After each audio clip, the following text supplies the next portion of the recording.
Today we will do the converse part conversely.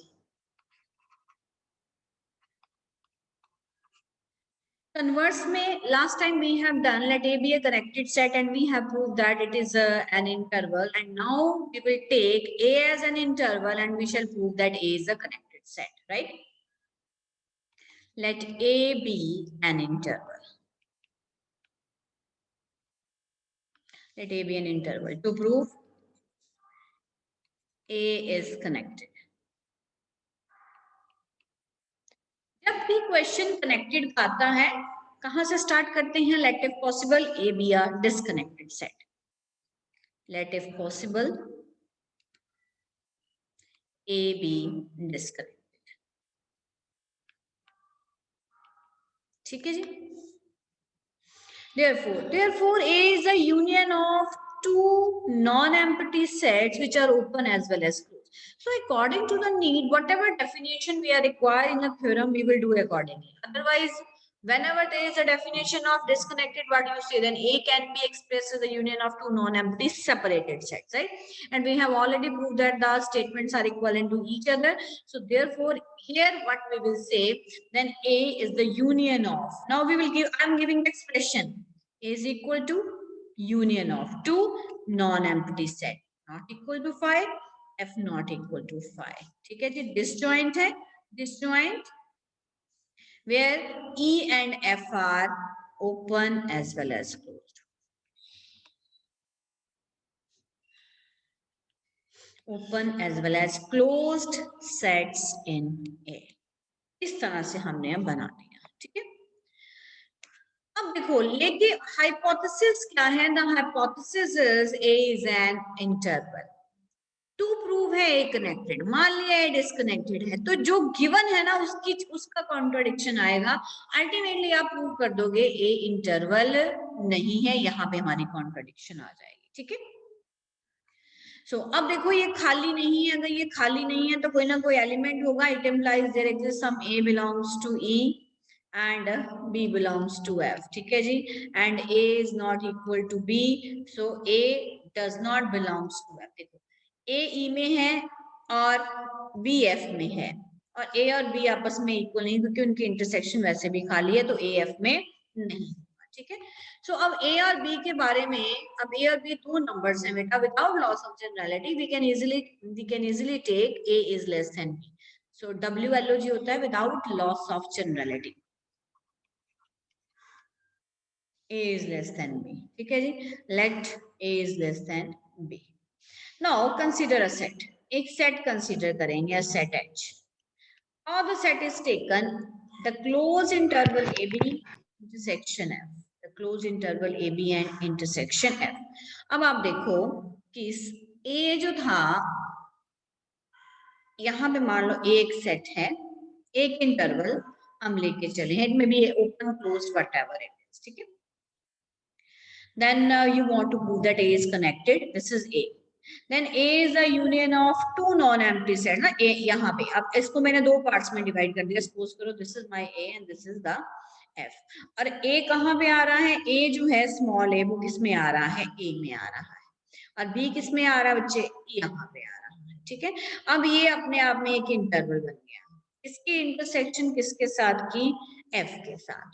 अब ये closed है, राइट. और F हम लेके चले हैं क्लोज है. Intersection of two close sets in A, तो ये बन जाएगा क्लोज्ड सेट इन A. ठीक है जी. अब H बेटा इंटरसेक्शन से आया, और intersection is always the smallest one. So H is contained in the closed interval AB intersection F. It implies H is contained in the closed interval A. ठीक है जी.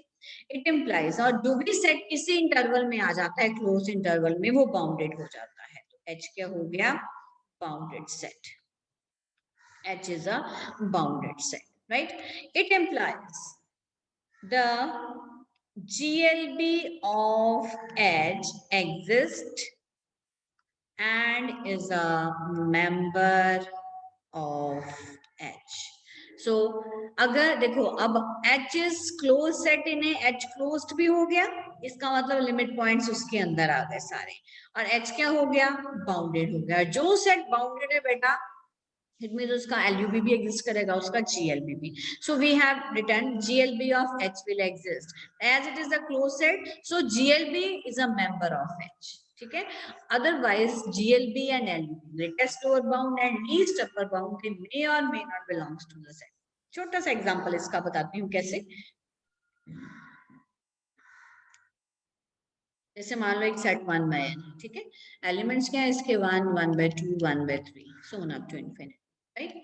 इसका जो सबसे बड़ा, देखो ये डिक्रीजिंग है, अगर नंबर लाइन पे रिप्रेजेंट करूँ ना तो ये आपका 1 है, ये इधर को जा रहा है सारा का सारा, सारे मेंबर्स जो है वो छोटे होते जा रहे हैं, तो ये सबसे बड़ा मेंबर है, ठीक है. और इसका मतलब ये मेरा क्या है? Least upper bound. और ये अब ये किसको अप्रोच करेगा? whenever n tends to infinity, this is tending to zero. tending to zero का इक्वल टू 1 में n में एलिमेंट 0 नहीं आ रहा है. सो बाउंडेड में जब आप लगाएंगे ना तो इस तरह से लगाएंगे. 0 जो है वो एलिमेंट बाउंडेड में तो आ रहा है, हम कह तो रहे हैं बाउंडेड है, लेकिन एलिमेंट सेट के अंदर नहीं. इक्वालिटी का मतलब ये क्या होता है कि वो एलिमेंट जब सेट के अंदर आता है. So this is the example. In this case जो 0 है वो doesn't belongs to here. This is the GLB. In this case, GLB doesn't belongs to the set, right? So as it is a closed set, so therefore the GLB also belongs to that set. चलिए, so I hope the point is clear. अब हम यहाँ पे जो हमने figure बनाए थे हम उसको भी कंटिन्यू करेंगे for the better understanding. So this was your interval A. So you have split it into two parts. The one is E and the other is F. And we have taken an element A here. We have taken an element B here. ठीक है. अब हमने intersection, देखो हमने क्या किया था, हमने इसकी और F, ये मेरा पूरा F है, ठीक है. अगर मैं देखूं तो इंटरसेक्शन में कौन आता है? मेरा इतना पार्ट आता है, राइट. F और AB की इंटरसेक्शन में जो मैंने एरो मार्क की है, इतना मेरा पार्ट आ रहा है. सो हमने इसका GLB लिया, मान लिया क्या है, C is the GLB of H. और इनकी इंटरसेक्शन ये वाला पार्ट है, इसका नाम H है, तो यहाँ पे बेटा इसका GLB होगा, ठीक है. So let C with the small c with the GLB of H. और वो किसको बिलोंग करता है? हमने पहले कह दिया, it belongs to the set H, right. अब H का मतलब क्या है? ये क्लोज इंटरवल AB और F में आ रहा है, ठीक है जी. It implies C belongs to the interval AB and C belongs to F. अब what does it mean? It means A is less than or equal to C, less than or equal to B, and C belongs to F. ठीक है जी. Is it clear? It implies A is greater than or equal to C. A is greater than or equal to C and C belongs to F. Right? अब यहां से देखो, यहां से दो part, दो चीजें आ गई. एक तो A जो है वो C से sorry C is greater than or equal to A. गलत लिख दिया मैंने.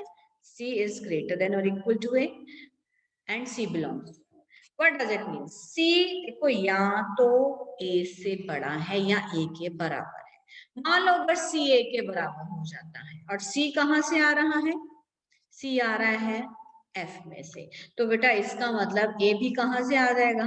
F में से. वो गलत हो जाएगा क्योंकि आप देखो फिगर में देखो जो हमारा A है that is not the part of F, it is a part of E. So the only possibility left is C is greater than A. It implies C is greater than A and C belongs to F as A is not equal to C, right?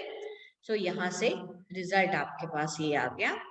C is greater than A implies, what does it mean? It implies the closed interval A to C is contained in the closed interval A.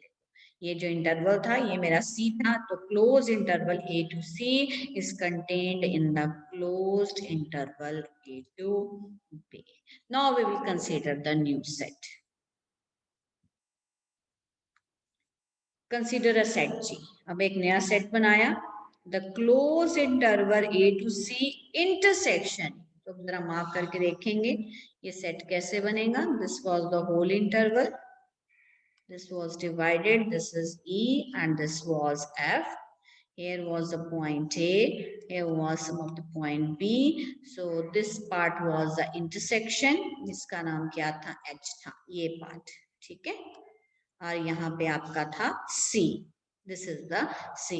So the closed interval A to C was contained in the closed interval A to B.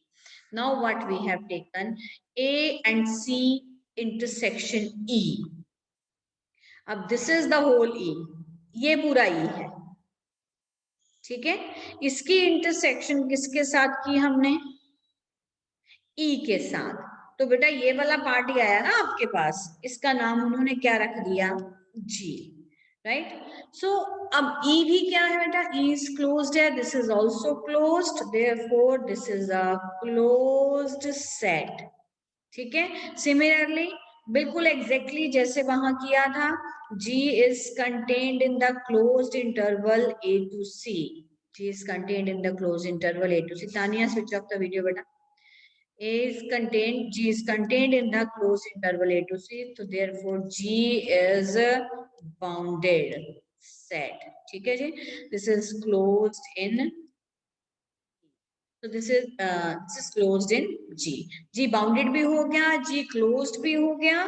तो फिर बेटा बिल्कुल exactly, तो इसका मतलब एक इनका क्या exist करेगा? LUB. Therefore there exists a LUB of G, which is the member of G, which is the member of G. Right? So हमने उसको क्या मान लिया? D. Let it be D. Let D be the LUB of G. और D किसको belong करता है? G को. राइट. अब D किसमें है बेटा? D AC में है. AC इंटरसेक्शन E में. क्योंकि D किसमें है? G में. What is the name of G? G is the intersection of the closed interval AC and E. It implies D belongs to the closed interval AC and D belongs to E. It implies, how you will write? A is less than or equal to D, less than or equal to C, and D belongs to E. Right? Now, अब यहाँ से ये वाला उठाएंगे. D is less than or equal to C and D belongs to E. लेकिन कौन नहीं आ रहा बेटा इसमें? D जो है, it implies, यहाँ से आप क्या लेंगे? It implies D जो है वो C के इक्वल नहीं है. तो पॉसिबिलिटी आएंगी ना आपके पास. D is less than C and D is equal to C. Right? अब D is equal to C अगर आता है और D किस में है बेटा? E में. इसका मतलब C भी किस में आ जाएगा आपका? C किस में आ जाएगा?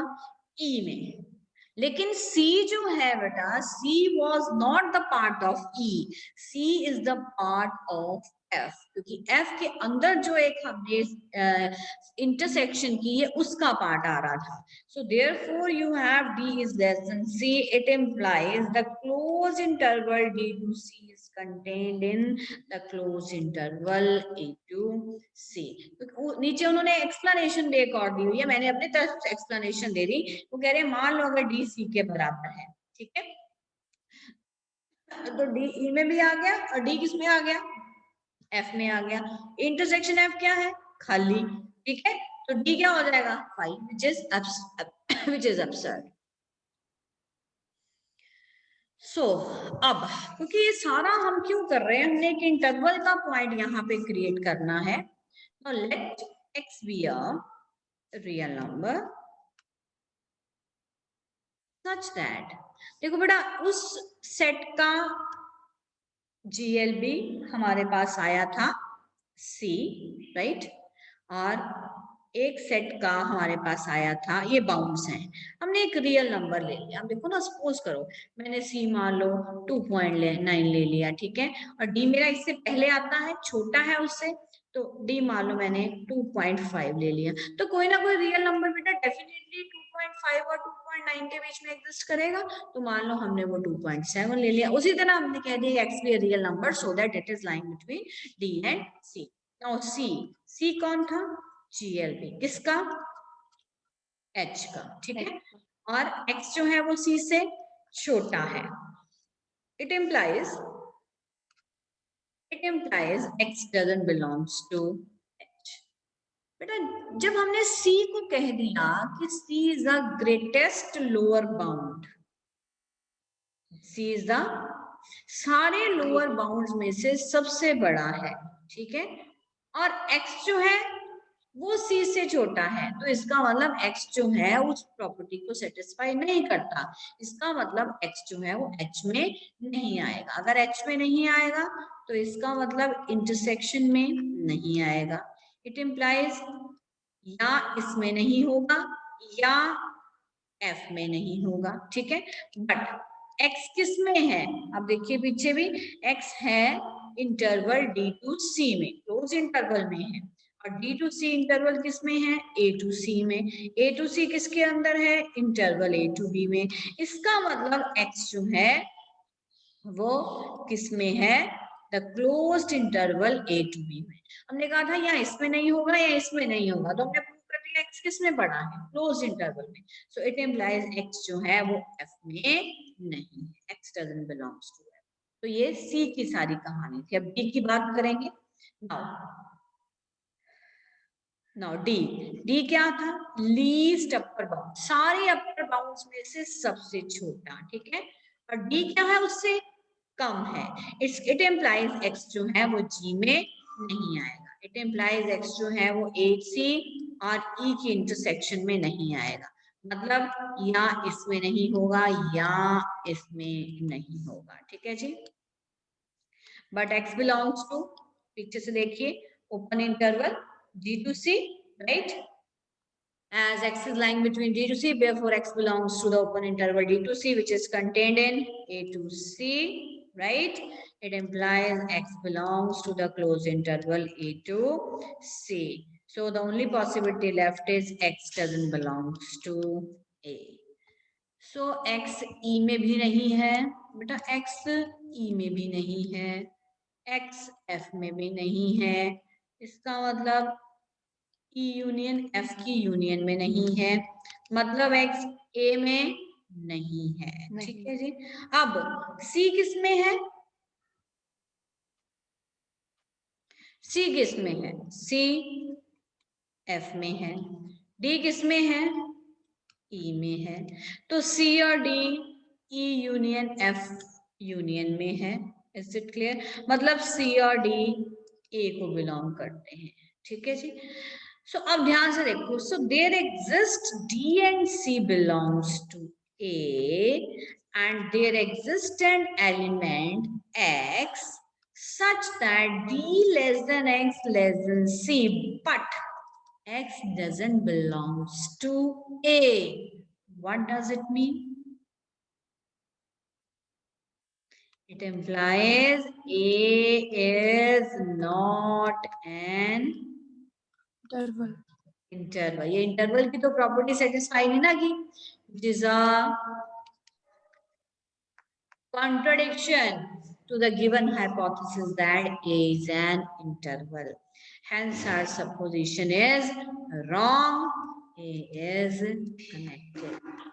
So the both theorem states if A is interval, then it is connected, and if A is connected, then it is an interval. That's all. So this is the characterization of connected set on the real line.